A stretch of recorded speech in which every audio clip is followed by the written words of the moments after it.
దేవుడు పరిశుద్ధనామమున మహిమ కలుగును గాక. పాస్టర్ గారికి, పాస్టమ్మ గారికి వందనాలు. కూడి వచ్చిన మీ అందరికీ నా వందనాలు. మరి సాక్ష్యం ఏంటంటే, ఒక 9 సంవత్సరాల నుండి ప్రతి సంవత్సరం కీర్తన విషయంలో ప్రతి సంవత్సరం హాస్పిటల్కి వెళ్ళటం జరుగుతూనే ఉంది.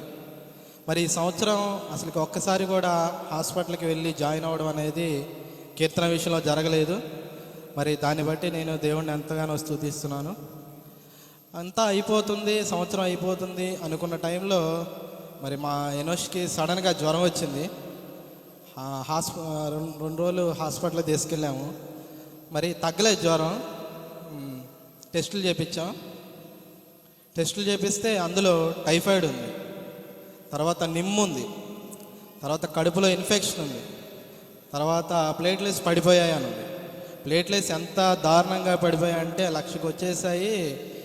ఇప్పటికిప్పుడు మీరు ట్రీట్మెంట్ కానీ లేదా ఇంకా ఫ్రూట్స్ కానీ ఇలాంటివి మీరు ఏం చేయకపోయినా కానీ కష్టం అన్నారు. ఎనోష్ అలా ఉండటం మరి నేను ఎప్పుడూ చూడలేదు. మరి పైకైతే నేను ధైర్యంగా ఉన్నాను, కానీ లోపల నేను ఎంత టెన్షన్ పడ్డానో, ఎంత బాధపడ్డానో నాకు తెలుసు. స్టార్ట్ చేసాం, ట్రీట్మెంట్ స్టార్ట్ చేసాం. అట్లాగే ఇంట్లో కూడా నేను చేయాల్సింది చేస్తూనే ఉన్నాం. దేవుడి కృపను బట్టి అద్భుత రీతిగా దేవుడు ఈ రోజున మందిరంలో సజీవంగా నిలబెట్టాడు అనమాట. కాకపోతే కొంచెం నీరసంగా ఉన్నాడు, ఇంకా ట్రీట్మెంట్ జరగాల్సి ఉంది. ఎప్పుడు బలంగా యాక్టివ్గా ఉండేవాడు.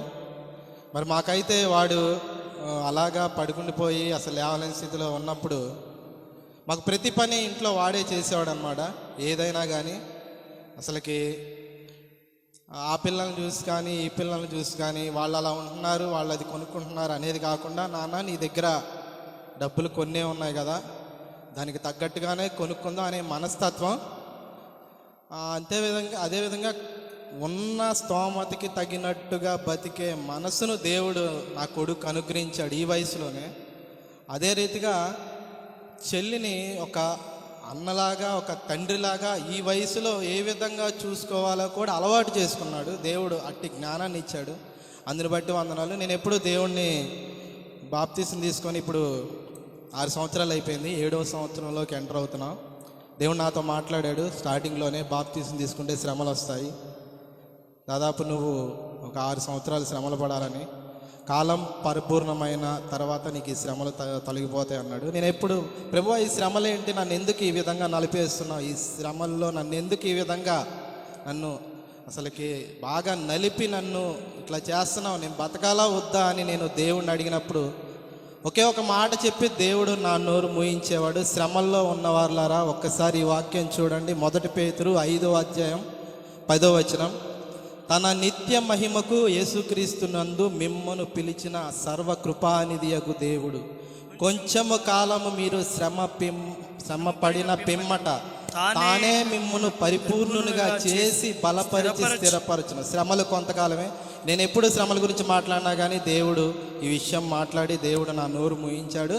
అదేవిధంగా శ్రమల్లో ఎంతో అలవాటైపోయి రాటుదేలి మనం గట్టిగా బలంగా తయారవుతామని దేవుడు నాకు దృఢమైన సంకల్పాన్ని ఇచ్చాడు. అందుకే ఇన్ని సంవత్సరాలు ఎన్ని ఆటంకాలు వచ్చినా, ఎన్ని అవమానాలు వచ్చినా, ఎన్ని అభ్యంతరాలు వచ్చినా, ఎన్ని అనారోగ్య పరిస్థితులు వచ్చినా కానీ ఒక్కడనే దేవుడే తోడుగా ఉంటూ దేవుణ్ణి ఆధారం చేసుకుని నడుస్తూ ఈరోజు ఈ స్థితిలో ఈ విధంగా మీ ముందు నిలబడ్డాను.